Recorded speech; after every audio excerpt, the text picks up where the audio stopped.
Students, स्वागत है आपका हमारे YouTube channel the future chemistry में। आप मन से इस वीडियो को देखिए क्योंकि अब मात्र 2 से 3 दिन 2 दिन अब लास्ट वीडियो है और 2 दिन मन से पढ़ना है। आप 2 सब्जेक्टिव का जो लेक्चर है, पहले का हम 15 सब्जेक्टिव जो दिए थे सॉल्यूशन के साथ, उस 15 को और इस 15 को देख लीजिए 30 को, जिससे 2 नंबर का भी सवाल बनेगा और 5 नंबरिया भी बनेगा और 5 नंबर वाला भी सवाल अटैम्प्ट कर सकते हैं आप और गारंटी यहीं से रहेगा। सो प्लीज़ ज़्यादा सोचने की ज़रूरत नहीं है, पूरा का पूरा लेक्चर देखना है गजब तरीके से और गर्दा उड़ा देना है भाई एग्जाम में आपका भाई। ध्यान से देखिए, what is biodegradable polymer, give one example. आराम से पढ़ते चलिए। Such type of polymers which chemical and physical characteristics undergo degradation and completely degrade when expose to microorganism aerobic and anaerobic process. Example में पीएचबी, पीजीए, पीएलए, ईटीसी। अच्छे से देख लीजिए, लिख लीजिएगा। जिनको पीडीएफ चाहिए पूरा वीडियो देखने के बाद कमेंट कर दीजिएगा कि सर हमको पीडीएफ, जो कमेंट करेंगे उन्हीं को हम पीडीएफ भेजेंगे बस। दूसरा, why N forms only NCl3 but P forms PCl3 and PCl5 both, क्यों? तो ध्यान से देखिएगा बच्चों, ध्यान से देखना है। phosphorus have vacant d orbital, so it shows variable valencies, that is both 3 and 5, but nitrogen have not vacant d orbital, so that it forms only NCl3, whereas P forms both PCl3 and PCl5। अपने language में लिखा हुआ है कि phosphorus के पास vacant D orbital होता है, इसलिए 3 और 5 वैलेंसी दोनों होता है, इसलिए 3 और 5 बॉन्ड बनाता है, जबकि नाइट्रोजन के पास सिर्फ 3 वैलेंसी होता है। 3 वैलेंसी इसलिए सिर्फ होता है कि उसके पास वैकेंट डी ऑर्बिटल नहीं है, इसलिए वो सिर्फ NCl3 बॉन्ड बनाता है। बच्चों ध्यान से देखना है। Why H2S is gas but H2O is liquid. In H2O hydrogen bonding is present between hydrogen and oxygen molecule but it is not seen H2S।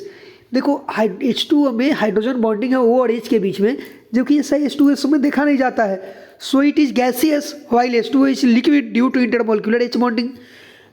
Intermolecular H bonding के कारण H2O लिक्विड है और H2S गैस है। Question number 4 पे चलिए, आ जाइए। गजब, why NH3 is polar but PH3 is non polar. क्यों NH3 क्यों पोलर है जबकि PH3 नॉन पोलर है? तो द इलेक्ट्रोनिगेटिविटी ऑफ एन, आपको पता है कि पूरे केमिस्ट्री में फ्लोरीन सबसे ज़्यादा इलेक्ट्रोनिगेटिव है, तब ऑक्सीजन है, तब नाइट्रोजन है। The electronegativity of N is higher than that of phosphorus. Nitrogen जो है ज़्यादा इलेक्ट्रोनिगेटिव है फास्फोरस से, so NH3 contains hydrogen bond while PH3 does not contain any type of hydrogen bond. Due to this NH3 is polar but PH3 is non-polar। ठीक है बच्चों, बोल रहा है कि एन का इलेक्ट्रोनिगेटिविटी ज़्यादा है P से, NH3 में हाइड्रोजन बॉन्ड होता है जबकि P में हाइड्रोजन बॉन्ड नहीं होता है, इसीलिए NH3 पोलर है और PH3 पोलर नहीं है, नॉन पोलर है। नेक्स्ट सवाल, क्वेश्चन नंबर 5, आ जाओ। How is sulphuric acid prepared by lead chamber process, give its principle. In this process SO2 is obtained by burning sulphur या iron pyrites in air. S plus O2 को, S को burn किए in presence of O2, SO2 बन गया। Iron pyrite को किए तो 2Fe2O3 बन गया। द ऑब्टेन्ड, यहाँ पे SO2 मिल गया, यहाँ भी SO2 मिल गया। The obtained SO2 is oxidised as SO2 plus NO2, जिससे SO3 प्लस NO बन गया, into SO3 by NO3। The obtained SO3 is treated is less than crystal in chamber are formed 2SO2 plus NO plus NO2 plus H2O plus O2। इस equation को बच्चों प्यार से याद रखने की ज़रूरत है। आइए, how 1 degree 2 degree and 3 degree alcohols are distinguished by oxidation method. याद रखिएगा, बोर्ड ऑक्सीडेशन मेथड से। जब 1 डिग्री एल्कोहल में देखिएगा, 1 डिग्री एल्कोहल को जब ऑक्सीडेशन कराते हैं with K2Cr2O7 and conc H2SO4, तो पहले ही क्या करता है कि एल्डिहाइड देता है, अब फिर फर्दर ऑक्सीडाइज होकर के ही क्या कर देता है कि कार्बोक्सिलिक देता है। एन एसिड जो कार्बोक्सिलिक है, लिखा हुआ नहीं है, एसिड लिख दिए हैं, कार्बोक्सिलिक देता है, both having same number of carbon atoms as the alcohol before. वही रिएक्शन दिया हुआ है, ये रिएजेंट है, इससे आपको लेना देना नहीं है, लेकिन इससे लेना देना है, सीधे याद रखना है कॉन्क H2SO4 विथ K2SCr2O7। जब एल्कोहल का रिएक्शन कराइएगा तो पहले एल्डिहाइड देगा, फिर ऑक्सीडेशन करके कार्बोक्सिलिक देगा। ठीक है बच्चों, ध्यान से। जब 2 डिग्री को कराइएगा, 2 डिग्री एल्कोहल को कराइएगा तो कीटोन बनेगा, क्या करेगा, कीटोन बनेगा। और 3 डिग्री एल्कोहल आपका रिएक्शन नहीं करता है, ऑक्सीडेशन नहीं करता है 3 डिग्री एल्कोहल। ठीक है बच्चों, ध्यान से। Next, giving chemical equation define the following reaction. Aldol condensation. Aldol condensation में क्या होता है कि in this reaction aldol lose water to provide alpha beta unsaturated carbonyl compounds which are aldol condensation products. Carbonyl compound should have at least 1 alpha H. हम आपको बताए थे जब गैस क्वेश्चन दे रहे थे तो उसमें बोले थे कि अल्डोल कंडेंसेशन कराने के लिए मिनिमम 1 अल्फा एच होना जरूरी है। खनिजारों में विदाउट अल्फा हाइड्रोजन कोई अल्फा हाइड्रोजन होने की ज़रूरत नहीं है। याद रखना है, अल्डोल कंडेंसेशन का रिएक्शन याद रख लेना है बच्चों, और खनिजारों का ये वाला रिएक्शन भी ध्यान में रख लेना है। देखते चलिए आराम से। हम तो बोलेंगे कि लेक्चर खोलिए, ईयरफोन लगाइए और आराम से क्या कीजिए कि पूरा का पूरा देखते चलिए। रोजनमुंड रिएक्शन, ये H2 है, एक H जो है Cl को लेकर बाहर हो जाएगा, एक H इसके साथ चला जाएगा और CHO बना लेगा। यानी कि एसाइल क्लोराइड है, एसाइल क्लोराइड को जब हम लोग हाइड्रोजिनेटेड करते हैं तो ये एल्डिहाइड देता है। इस रिएक्शन को देख के आप पढ़ सकते हैं कि when acyl chloride is hydrogenated या रिडक्टेड या रिडक्शन कराते हैं तो क्या बनता है बच्चों, बेंजीन पे एल्डिहाइड लग जाता है जिसको हम लोग बेंजल्डिहाइड बोलते हैं, और ये एसाइल क्लोराइड यानी बेंजोइल क्लोराइड इसको बोल सकते हैं। Next, Friedl craft reaction. Friedl craft reaction 2 type का होता है, एक अल्काइलेशन होता है, एक एसाइलेशन होता है, जो हमेशा और हमेशा बेंजीन रिंग पे होता है। अल्काइलेशन RX करता है, R की जगह CH3, X की जगह Cl, तो बेंजीन रिंग पे सीधे CH3 को जोड़ देना है। जब कोई ग्रुप लगा रहेगा, जैसे क्लोरीन लगा हुआ है, तो ऑर्थो पे जोड़ना है और एक पैरा पे जोड़ना है। बच्चों ध्यान देना है, एसाइलेशन में CH3COCl है तो यहाँ से COCH3 निकालना है और एक ऑर्थो पे जोड़ देना है और एक पैरा पे जोड़ देना है। गारंटी आप ध्यान से देखते चलिए। Hofmann bromamide reaction. Hofmann bromide reaction में अमाइड पे Br2 + NaOH का रिएक्शन कराएंगे तो आराम से RnH2 बन जाएगा, यानी अमाइन बन जाएगा। ठीक है, ध्यान से देखना है। हॉफमैन ब्रोमाइड रिएक्शन से क्या बनता है, प्राइमरी अमाइन 1 डिग्री अमाइन बनता है बच्चों। Raymond टाइमन reaction, alcohol phenol ether का बहुत इंपॉर्टेंट टॉपिक है, बोर्ड में पूछा हुआ सवाल है, इस बार भी गारंटी हमको लग रहा है कि पूछेगा। व्हेन फेनॉल इज ट्रीटेड, ये फेनॉल है आपका, when phenol is reacting with chloroform CHCl3 in the presence of sodium hydroxide यानी NaOH, the CHO group is present at the ortho position. CHO group यहाँ पे ऑर्थो पोजिशन पे लग जाएगा of the benzene ring which results into salicylaldehyde. क्या बनता है, सैलिसल्डिहाइड बनता है, यानी कि सीधे OH पे ऑर्थो पोजिशन पे CHO लग जाएगा, उसी को हम लोग बोलेंगे आपका रेमंड टाइमन रिएक्शन। अब आ जाओ बच्चों कोलबेज रिएक्शन। कोलबेज रिएक्शन क्या है, phenol reacts with sodium hydroxide to give sodium phenoxide which then reacts with CO2 in acidic medium to give hydroxy benzoic acid. आराम से देखो बच्चों, उसमें सैलिसल्डिहाइड बन रहा था रेमंड टाइमन में, इसमें सैलिसाइलिक बनेगा। चुपचाप ध्यान रखना, वहाँ पे फेनॉल पे CHO जुड़ता था, यहाँ पे COOH जुड़ेगा। ठीक है बच्चों। नेक्स्ट है विलियमसन सिंथेसिस, जो ईथर बनाता है। कुछ नहीं करना, हेलो एल्केन पे RO- का रिएक्शन करेंगे तो एसिड टू रिएक्शन से, जैसे यहाँ से अटैक करेगा और यहाँ से X लीव कर जाएगा और वो ROR बन जाएगा। ठीक है, विलियमसन ईथर देता है, यानी कि this reaction gives both symmetrical and symmetrical ether. This reaction also includes SN2 mechanism. हम क्या बोले, ध्यान से देखना है। सैंडमेयर रिएक्शन, कमेंट में आप हमसे मांगिएगा क्या बोलते हैं PDF। ठीक है बच्चों, और वहाँ से हम आपको PDF देंगे। और दूसरा चीज़ कि मेरा डिस्क्रिप्शन में नंबर दिया रहेगा व्हाट्सअप नंबर, उस व्हाट्सअप नंबर पे आप हमको पहले कमेंट के बाद आप हमको व्हाट्सअप कीजिएगा सर PDF दीजिए, तब मैं PDF प्रोवाइड करूँगा। सेंड में रिएक्शन, सेंड में रिएक्शन क्या होता है कि एनिलीन पे, बच्चों ध्यान से देखना है, एनिलीन पे Na-NO2 प्लस HX का रिएक्शन कराएंगे तो डाइजोनियम साल्ट बनेगा। N2 प्लस X माइनस, उस पर Cu2X2 का रिएक्शन कराएंगे तो हेलोएरीन बनता है, जो सैंडमेयर रिएक्शन के प्रोसेस से बनता है। यानी कि सीधा सीधा याद रखना है कि एनिलीन पे लैंग्वेज आप पढ़िए लीजिएगा, when A primary aromatic amine dissolved in cold aqueous mineral acid is treated with sodium nitrate Na-NO2, ये डाइजोनियम सॉल्ट इज फॉर्म्ड, यही डाइजोनियम सॉल्ट है, is formed.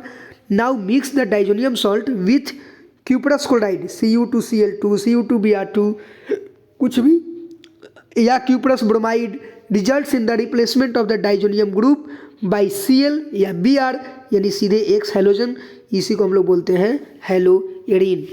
Heisenberg test, this test is used for the direction of primary secondary and tertiary amine. इस test से क्या होता है, primary secondary या tertiary amine बनता है। सीधा यहाँ पे दिया हुआ है बेंजीन पर SO2Cl लगा हुआ है, C2H5NH2 है, आराम से यहाँ से रिएक्शन करेगा, HCl बाहर निकल जाएगा, एक HCl बाहर निकल जाएगा, सीधा जुड़ जाएगा बच्चों आपका। यही है हेजनबर्ग टेस्ट। हमने ऑर्गेनिक हमसे जो पढ़े हैं उसको बेहतरीन ढंग से हमने पढ़ाया, हर एक रिएक्शन पढ़ाया है, तो ध्यान से देखने की जरूरत है। Carbyl amine reaction, aliphatic and aromatic, aliphatic earphone लगा के सुनिएगा, and aromatic primary amines when heated with chloroform and ethanolic potassium hydroxide produces isocyanides या carbyl amines which are foul smelling substance. RnH2 पे CHCl3 प्लस KOH का reaction कराएंगे heat के presence में तो आइसोसाइनाइड बनेगा। ठीक है बच्चों, कार्बाइल अमाइन रिएक्शन में यानी कि फाउल स्मेलिंग देगा, इसको ध्यान रखना है। ऊर्ज रिएक्शन में RX का Na के साथ रिएक्शन कराएंगे इन the presence of dry ether लिख लीजिएगा तो RR बनेगा। ठीक है, क्या बनेगा, RR बनेगा, ध्यान से रखना है। यानी कि अल्काइल हैलाइड को जब रिएक्ट कराते हैं with sodium in dry ether, बताए थे to give hydrocarbon containing double the number of carbon atom present in the halide. ठीक है बच्चों, ध्यान दो। Write the test by which following are distinguished. पहला formaldehyde and acetaldehyde. Formaldehyde and acetaldehyde को हम लोग कैसे टेस्ट से उसको डिफ्रेंशिएट करते हैं, तो पहला iodoform test is used to differentiate between them. पहला वही CH3CHO प्लस HNOH 3I2, आराम से CH3I3, और एसिडल्डिहाइड गिव्स आयोडोफॉर्म टेस्ट। और फॉर्मल्डिहाइड आपका आयोडोफॉर्म टेस्ट नहीं देता है। सीधा पूछेगा कि एसिडल्डिहाइड और फॉर्मल्डिहाइड को कैसे हम लोग ये करें, मतलब डिफ्रेंशिएट करें, तो आपको ध्यान में रखना है कि आपका जो एसिटल्डिहाइड है आयोडोफॉर्म टेस्ट देगा, लेकिन फॉर्मल्डिहाइड आयोडोफॉर्म टेस्ट नहीं देगा। ठीक है बच्चों, नेक्स्ट टेस्ट से फेनॉल एंड कार्बोक्सिलिक एसिड में, तो फेनॉल का जो टेस्ट है डाइजोटाइजेशन टेस्ट करेंगे, Na-NO2 प्लस HCl, आराम से यहाँ से इसको रिएक्शन को देखेंगे, और आपका कार्बोक्सिलिक जो है RCOOH प्लस NaHCO3, इसका रिएक्शन कराएंगे तो RCOONA plus H2O plus CO2 plus CaCl2 CaCO3 बन जाएगा। इससे हम इसको डिफ्रेंशिएट करेंगे। अल्डिहाइड एंड कीटोन में बच्चों बहुत इंपॉर्टेंट है टॉलेंस टेस्ट। आपका अल्डिहाइड टॉलेंस टेस्ट देगा और कीटोन टॉलेंस टेस्ट नहीं देगा। सीधा रट लो, ऑब्जेक्टिव सवाल भी पूछ सकता है। अल्डिहाइड टॉलेंस टेस्ट देगा और कीटोन्स टॉलेंस टेस्ट नहीं देगा। Formic acid and acetic acid में formic acid silver mirror test, formic acid give silver mirror test with Tollens reagent देगा आपका, जबकि एसिटिक एसिड आपका सिल्वर मिरर टेस्ट नहीं देगा। वही सिल्वर मिरर टेस्ट किस से मिलता है आपको, टॉलेंस रीजेंट से ही मिलता है। Question number 9, write the important ore of aluminium and discuss the principle of extraction of aluminium. मस्त question. Important ore of aluminium bauxite है, क्रायोलाइट है। ठीक है, इसका एक्सट्रैक्शन दिया हुआ है। Purified Al2O3 is mixed with Na3LF6 and CF2 to lower the melting point of the mixture and to take the solution conductive 2Al2O3 plus 3C, आराम से 4Al बनेगा। बच्चों ध्यान में रखना है। This process of electrolysis is widely known as Hall Heroult method. Steel cathode and graphite anodes are used, याद रखना है। The graphite anode is useful here for reduction of oxide to metal. The electrolysis of the molten mass is carried out in an electrolytic cell using carbon electrodes. The O2 liberated at anode reacts with the carbon of anode producing CO and CO2. This away for CSH kg of aluminum produced about 0.5 kg of carbon anode is burnt away. The electrolytic reactions are, इसका जो reaction दिया हुआ है उसको देख लेना है। Write the names of ore of copper. Discuss the principal extraction of copper from its chief ore. आराम से देखना है। ores of copper दिया हुआ है। कॉपर पायराइट्स या चाल्कोपाइराइट्स, कॉपर ग्लांस या चाल्कोसाइड्स। आराम से ध्यान से देखना है। इसका एक्सट्रैक्शन दिया हुआ है बच्चों कॉपर का। The main source of copper is copper pyrites. The extraction of copper is followed in the following steps. पहला concentration. The concentration of ore is done by flotation method. Roasting, concentration by roasting. The concentrated ore is roasted in reverberatory furnace. ठीक है, reverberatory furnace. The following reaction occurs. इसका reaction दिया हुआ है। ठीक है, S+O2 SO2, S+3O2 2S2O3, आराम से कॉपर CuFeS2 प्लस O2 दिया हुआ है CO2S। What is difference between DNA and RNA, इसका हमने एक लेक्चर कराया था आपको। What is difference between DNA and RNA? It contains the sugar, आराम से एक minute, it contains the sugar deoxyribose. RNA में it contains the sugar ribose. It is double stranded molecule, it is generally single stranded molecule. It is stable under alkaline conditions. It is less stable than DNA. आराम से देखिएगा। In conditions it contains, आराम से बच्चों एक minute, it contains thymine, it contains uracil। ठीक है। OH group is absent at the Z position या carbon, OH group is present at the Z positions। ठीक है बच्चों, ध्यान से देखना है। Next, What happens when sodium acetate is heated with soda lime? ठीक है बच्चों, on heating sodium acetate with soda lime it produces methane and sodium carbonate. This reaction is known as decarboxylation reaction. CH3COONA plus NaOH calcium oxide के presence में CH4 देगा बच्चों, समझ में आया। गिव द ज्योमेट्री ऑफ, 13 नंबर सवाल, give the geometry of NiCl4 पे 2- वीक लिगैंड है, कोऑर्डिनेशन नंबर 4। लिगैंड वीक तो आराम से हाइब्रिडेशन क्या हो जाएगा, sp3 हो जाएगा। ध्यान देना है, उसको निकाल के दिया गया है, आप देख लीजिएगा। CrNH3 का whole 6 3+ is paramagnetic, while NiCN4 पे 2- इज डायमैग्नेटिक। CrNH3 का whole 6 3+ is paramagnetic due to presence of 3 unpaired electron. Unpaired electron रहेगा तो पैरामैग्नेटिक होगा। देखिए क्रोमियम का कन्फिग्रेशन लिखा गया है, क्रोमियम का कन्फिग्रेशन लिखा गया है। ऑक्सीडेशन नंबर निकालिएगा तो Cr पे 3+ होगा। जब 3+ होगा उसको सजाइएगा तो देखिए क्या हो गया, अनपेयर्ड इलेक्ट्रॉन हो गया। जबकि ये स्ट्रॉन्ग लिगैंड होने की वजह से पेयराइज कर देगा तो इसका बिहेवियर क्या हो जाएगा, डायामैग्नेटिक हो जाएगा। नेक्स्ट सवाल बच्चों, व्हाट आर कार्बोहाइड्रेट्स, बोलते बोलते बोली लटपटा जा रहा है। What are carbohydrates, classify them. Carbohydrates are defined as the optically active polyhydroxy aldehydes या कीटोन्स या the compounds which produce such units on hydrolysis. Classification of carbohydrates on the basis of hydrolysis, पहला monosaccharide, दूसरा oligosaccharide, तीसरा polysaccharide. Monosaccharide ये carbohydrate that cannot be hydrolyzed further to give simple unit of polyhydroxy of aldehyde या ketone, example glucose, दूसरा fructose, तीसरा ribose ETC। ठीक है बच्चों। नेक्स्ट ओलिगोसाइक्राइड्स, ये carbohydrates that can be further hydrolysed to give two certain simpler monosaccharides, example cane sugar. Next है आपका polysaccharides, ये carbohydrates that can be hydrolysed further to give simpler monosaccharides more than 10, example starch, cellulose, glycogen ETC।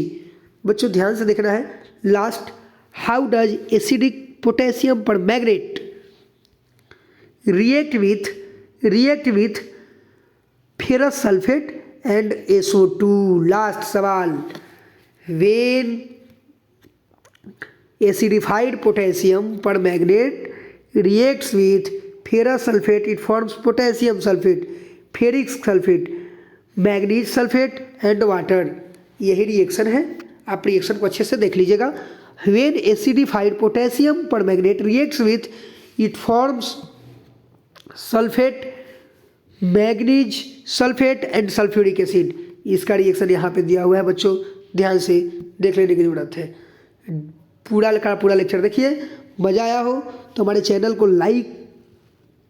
Channel को subscribe कीजिएगा, like कीजिएगा, video को comment कीजिएगा और share कीजिएगा बच्चों। और मज़े से लेक्चर को देखिए। जिनको PDF चाहिए डिस्क्रिप्शन में नंबर दिया होगा, व्हाट्सअप कीजिएगा। बहुत मज़े से। Thank you, that's all. आपका ये लास्ट लेक्चर है, बहुत मज़े से देखिए बच्चों। और आई होप कि आप एग्ज़ाम में अच्छा कीजिए, मज़े से।